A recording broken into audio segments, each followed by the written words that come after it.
ఇక మేము పైసలు ఇవ్వమక్క, పైసలు ఇచ్చే పార్టీ కాదక్క మాది. మా కార్యకర్తలు మొన్న ఎన్నికల ముందు కండువచ్చి మా రామచంద్ర సాబ్ ఇది తులిపి రోజు తులిపి ఇంకా వేసుకుంటారమక్క. తిండి లేదక్క, తిప్పలు లేదన్నా, టిఫిన్ లేవన్నా, ఏమి లేకున్నా భారత్ మాతాకి జై, జై శ్రీరామ్.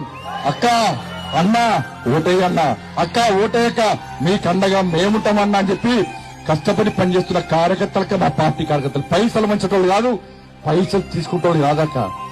మా కార్యకర్తలు నమ్మండి. ఇదే మీకు ఆపద వస్తే కష్టం వస్తే మేమొస్తామక్క. ఏ కష్టం వచ్చినా మేమొస్తామన్నా.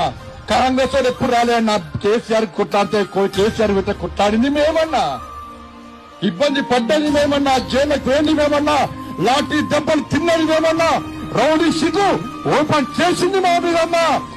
కానీ వాళ్ళు వచ్చి గద్దెనెక్కిరన్నా. జుబ్లీస్ సమాజం ఆలోచించండి. మాకు జరిగిన అన్యాయానికి ఈ జుబ్లీస్ ప్రజలు మాకు న్యాయం చేయాల్సిందిగా ఈ జుబ్లీస్ హిందూ సమాజానికి ఓటర్లందరికీ విజ్ఞప్తి చేస్తూ